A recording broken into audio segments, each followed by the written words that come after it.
नमस्कार दोस्तों, मेरा नाम है राज। आप देख रहे हैं हमारा चैनल इलेक्ट्रिक लोचा। तो कैसे आप सभी, उम्मीद है आप सभी बहुत ही ज़्यादा अच्छे होंगे।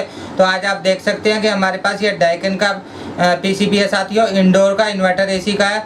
तो इसमें जो कम्युनिकेशन सिस्टम होता है साथियों, आज हम वह एक्सप्लेन करने वाले हैं पूरी तरह।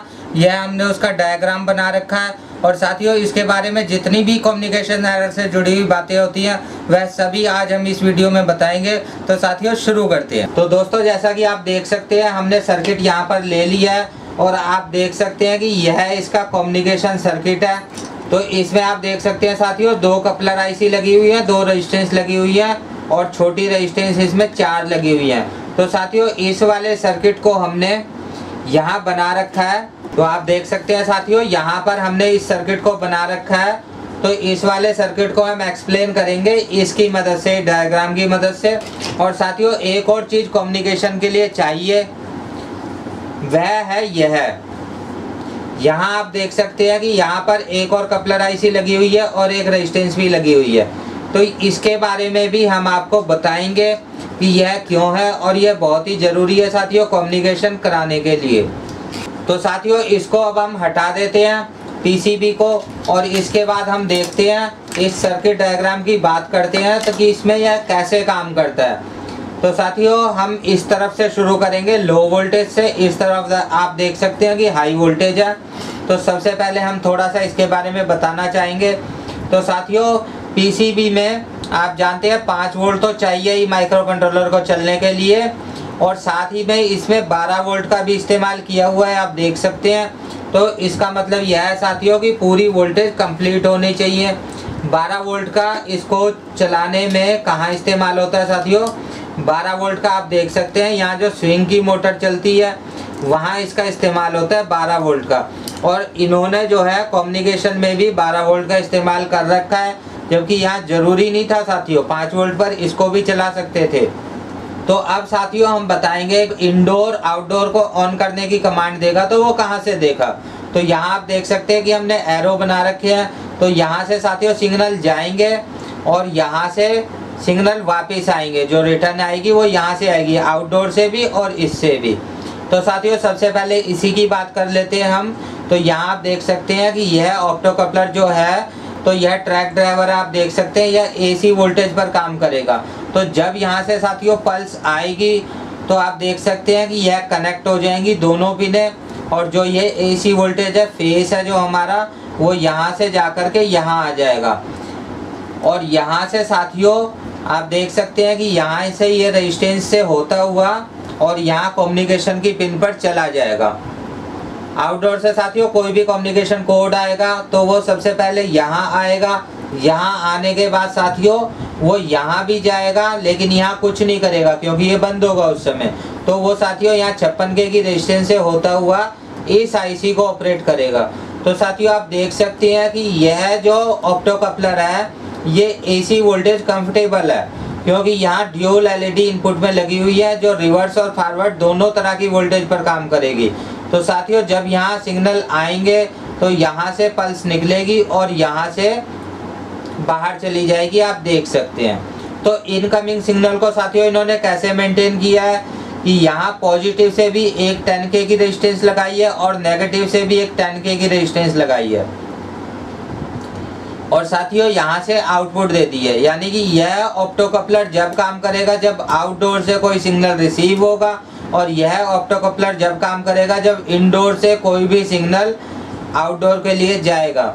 तो साथियों अब बात करते हैं कि इसमें खराब क्या हो सकता है। तो इसमें खराब साथियों यह हो सकता है कि यह जो ऑप्टो कपलर है साथियों TLP 560, तो इसके खराब होने के चांस बिल्कुल ना के बराबर है।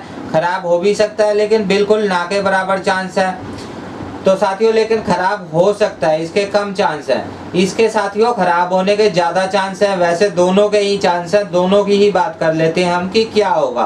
तो साथियों एक तो इस वजह से खराब हो सकती है कि ये कनेक्शन गलत हो गए। तो साथियों उससे क्या होगा कि अगर हमने कनेक्शन यहाँ पर गलत दे दिए, फेस न्यूट्रल इन दोनों में दे दिया या फेस न्यूट्रल इन दोनों में दे दिया, तो उससे क्या होगा साथियों समझ लेते हैं कि अगर हमने फेस और न्यूट्रल इन दोनों में दे दिया तो क्या होगा कि यहाँ पर जो है इस वाली आईसी पर हाई वोल्टेज चले जाएंगे, क्योंकि यहाँ पर सिर्फ 56K की रेजिस्टेंस है।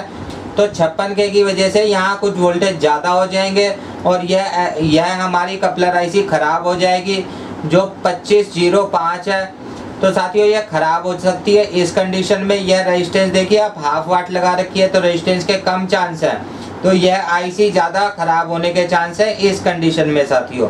कि फेस और न्यूट्रल इन दोनों में देने की बजाय फेस और न्यूट्रल अगर इन दोनों में चला जाता है तो क्या हो सकता है साथियों, होगा क्या कि यहाँ से फेस जाएगा यहाँ तक और यहाँ से न्यूट्रल आएगी यहाँ तक साथियों, और यह हमारी बंद होगी उस समय, तो यहाँ कुछ नहीं होगा। अगर ये उस समय ऑन हुई तो यह आईसी शॉर्ट हो जाएगी साथियों। यह जो ट्रैक ड्राइवर है ये शॉर्ट हो जाएगा। ये 12K की रेजिस्टेंस ओपन हो सकती है और ये शॉर्ट हो सकता है, दोनों ही चीज़ें हो सकती है साथियों। अगर इन दोनों में से कोई चीज़ खराब होती है तो ये बिल्कुल कम्युनिकेशन नहीं करेगा।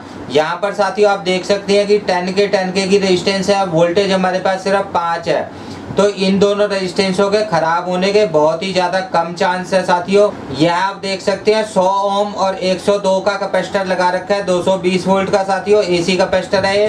तो यह सिर्फ स्पाइक कंट्रोल करने के लिए है कि कोई स्पाइक वोल्टेज इस आईसी को खराब ना करे। तो साथियों यह खराब होने का एक और कारण हो सकता है जो हम अब डिस्कस कर लेते हैं। तो साथियों आप देख सकते हैं कि यह तो हमारा कम्युनिकेशन सर्किट है जो हमने अभी एक्सप्लेन किया है कि कैसे काम करता है। और साथियों यह कम्युनिकेशन सर्किट एक और वजह से ख़राब भी हो सकता है और काम करना बंद भी कर सकता है, वह है यह वाला सेक्शन। यहाँ आप देख सकते हैं कि यहाँ भी एक ऑप्टो कपलर लगा हुआ है और सेम यह एसी वोल्टेज से कनेक्ट होता है, यह रेजिस्टेंस इस पर लगी हुई है। तो यह साथियों जीरो क्रॉसिंग के लिए लगा हुआ है। जीरो क्रॉसिंग क्या होती है और इसमें कैसे इस्तेमाल होगी वह भी साथियों हम अभी डिस्कस करेंगे।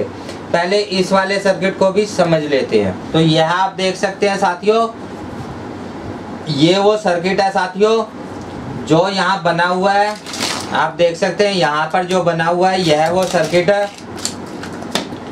तो यहाँ आप देख सकते हैं कि 1 वाट की रेजिस्टेंस लगी हुई है 120K की, जो हमने आपको दिखाई है हरी वाली रेजिस्टेंस मोटी वाली, और यह ऑप्टो कपलर जो यहाँ लगा हुआ है 2505 साथियों।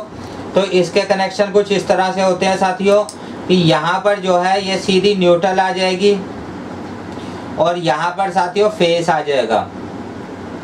तो इससे होगा क्या साथियों, यह जो हमारी एसी वोल्टेज आती है मेन से उसकी जीरो क्रॉसिंग चेक करेगा। तो एसी वोल्टेज साथियों इस तरह से चलती है और यहाँ एक लाइन होती है इस तरह से।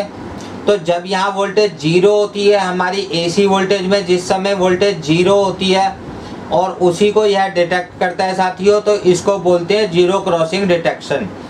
तो साथियों अब इस पर आ जाते हैं वापस कि अगर हमारी जीरो क्रॉसिंग जो डिटेक्शन है वह ख़राब हो जाती है, यानी कि यह वाला पोर्शन अगर ख़राब हो जाता है तो इसमें क्या खराबियां आ सकती हैं साथियों। तो सेम सर्किट साथियों आउटडोर में भी होगा, जिस तरह का यह सर्किट है उसी तरह का आउटडोर में भी होगा। तो साथियों आप देख सकते हैं कि यहाँ पर जो हमारा अल्टरनेटिव एसी करंट है वो यहाँ आएगा। तो अगर हमारे माइक्रो कंट्रोलर को पता नहीं होगा कि कब यहाँ पर वोल्टेज है और कब वोल्टेज नहीं है, क्योंकि साथियों एसी करंट में वोल्टेज बार बार बंद होती है बार बार चलती है, उसी को बोलते हैं साथियों, उसी को डिटेक्ट करते हैं जीरो क्रॉसिंग से। तो हमारे माइक्रो कंट्रोलर को अगर पता नहीं चलेगा कि कब करंट आया और कब करंट गया, तो वह साथियों इस आईसी को कब ऑन करेगा वह जान नहीं पाएगा कि किस समय पे उसको आईसी ऑन करनी है और कब उसे बंद करनी है, यानी कि कब साथियों उसे अपना कोड सेंड करना है और कब सेंड करना बंद करना है। तो इसीलिए साथियों जीरो क्रॉसिंग माइक्रो कंट्रोलर को पता होना बहुत ही ज़्यादा ज़रूरी है। तो साथियों यह था इन्वर्टर एसी का कम्युनिकेशन सर्किट। सर्किट के डिजाइन अलग हो सकते हैं साथियों, लेकिन वर्किंग यही होती है। अगर आप अच्छी तरह से सर्किट को समझेंगे तो सारे ही इन्वर्टर एसियों के कम्युनिकेशन एरर आप ठीक कर पाएंगे। आज की वीडियो में साथियों इतना ही। जय हिंद, जय भारत।